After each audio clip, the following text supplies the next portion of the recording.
Well, good morning viewers. I'm not Lloyd Evans.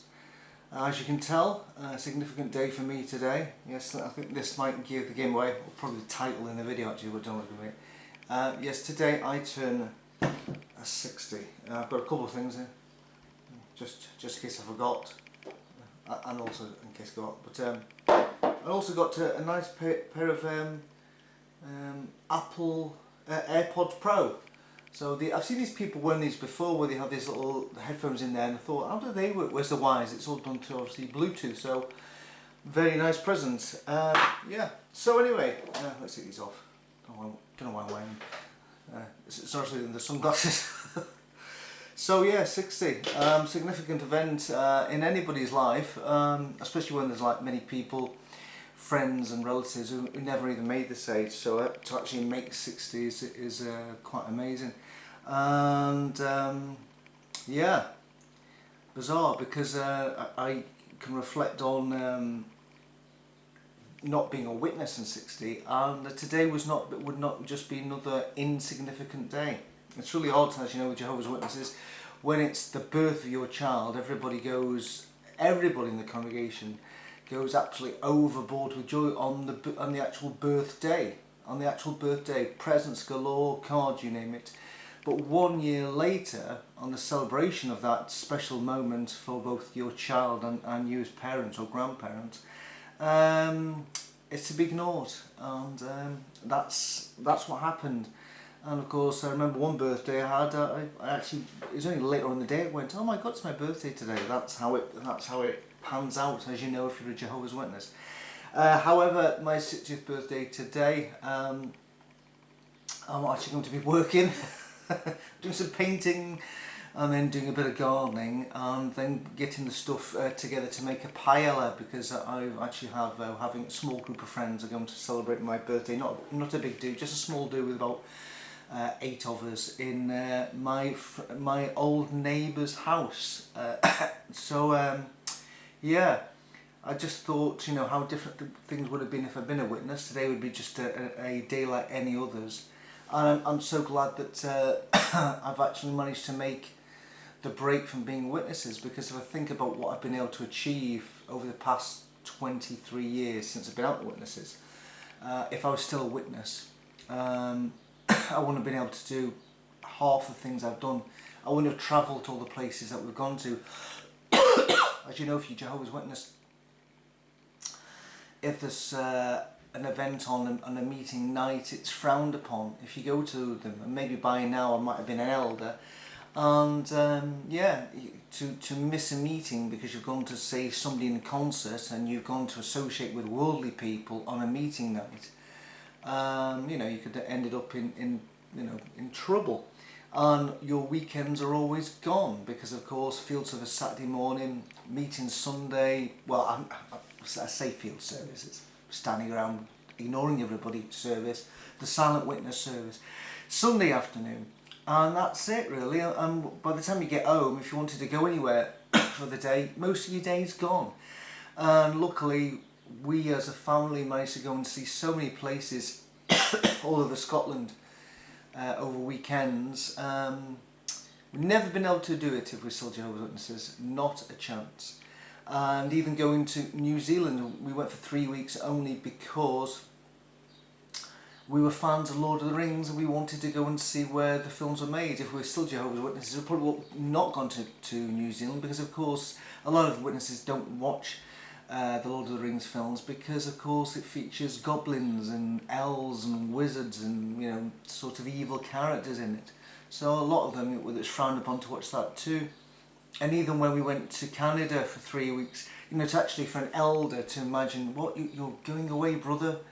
You know, what about your own group? And, you know, you're going away for 3 weeks. Are you going to be attending meetings? You know, guilt trip into trying to attend a meeting while you're on your holidays away from the meetings and the witnesses. Yeah, it's just bizarre. I won't probably have songs on Alexa and iTunes through Always the Way, because Always the Way we're finished while I was a witness, and we only got back together after we'd all left the witnesses. So that would, you know, that would have been knocked on the head again. And there's just so many other things that I've been able to do, and friends have been able to meet and associate with them. The people that I'm having celebrating with this evening, they're my friends that were my neighbours where I used to live, and we've still kept in close contact. And in fact, one of them actually moved to India, and my wife went over there for 3 weeks, and then he moved to Malaysia, and then we went over there for about 2 weeks. If I wasn't close friends with them, my wife wouldn't have gone to India, I wouldn't have gone to Malaysia at all. Because if you're Jehovah's Witness, you're discouraged for having friends, worldly friends, who are, you're encouraged to have friends who are witnesses. So I wouldn't have gone to these places. And tomorrow, myself and my wife are going to Valencia. We're going to be staying in an apartment owned by another old neighbour that we're going to be celebrating with tonight. If I wasn't friends with them, we wouldn't be going to Valencia, and this will be the second time we've been to their place. So there's lots of different things that, that if I'd remained a witness, that things would be completely different today. Even as I said about my son, if he'd been brought to a witness and then 18 turned around and said it's not for me, or got in trouble and disfellowshipped, we would have probably towed the line, probably, and then shunned him. And instead, I don't have that, I don't have that problem of having to shun my son, and I will never have the problem of having to shun my son.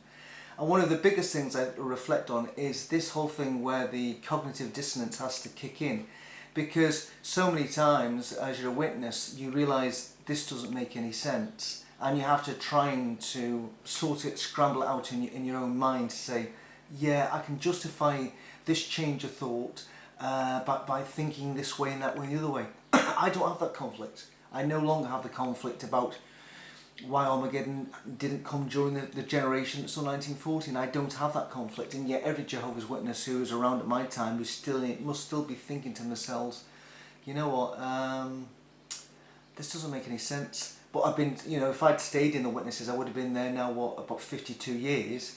And at that point it would have been a case of, well, I've been in it so long, I may as well hedge my bets. If Armageddon does come, I should be good for survival. And that's why I think a lot of them people remain it, because they think, we've been in it so long, we've sacrificed so much, and a lot of the witnesses have sacrificed so much.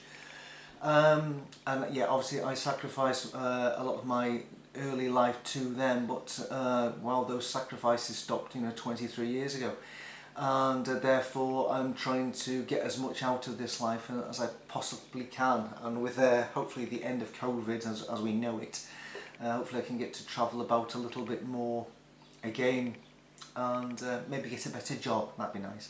Yeah, we'll be good doing that. So yes, that's it. 60. I don't feel 60, because 60 to me is like, that was the age of me granddad. I'm now my granddad's age. Anybody over 60 was like retirement, old OAP, old age pension, and I don't feel old. Don't think I look 60, but that's a matter of opinion. And yeah, it's quite a significant event. So my Facebook has just lit up like a Christmas tree this morning by people wishing me well. But it's a sobering, reflective time, because of course I no longer can class myself as middle-aged. When I was about in my late 40s, I still class myself as middle-aged, even maybe in the 50s, but there's no way I was going to reach 100. But once you turn 60, you're on a steady decline, really. So yeah, I'm not middle-aged anymore. I'm just I don't know what classification I'll call myself now. I'm in my 60s. It's just strange to enter that decade. But I feel exactly the same as I did waking up there this morning, as I did yesterday morning when I was still in the other decade. So I think age is, a lot of it is obviously your body doesn't do the things that it'd like to do anymore. Certainly there's some aches and pains and oh my state.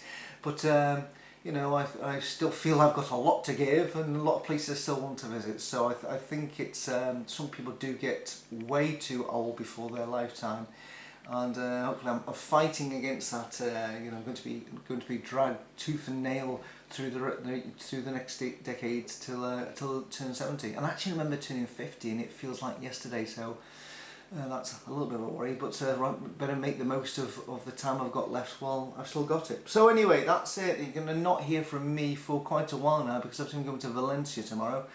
And yeah, fair looking forward to actually having a holiday because I haven't had a holiday abroad since way before COVID. It's probably near enough 3 years since I was abroad. And so I'm really looking forward to this one and doing nothing for a whole week. I'm just eating Spanish tapas, paella and so forth. So anyway, I'm going to say goodbye now. And yeah, it's wow, 60. How did that happen?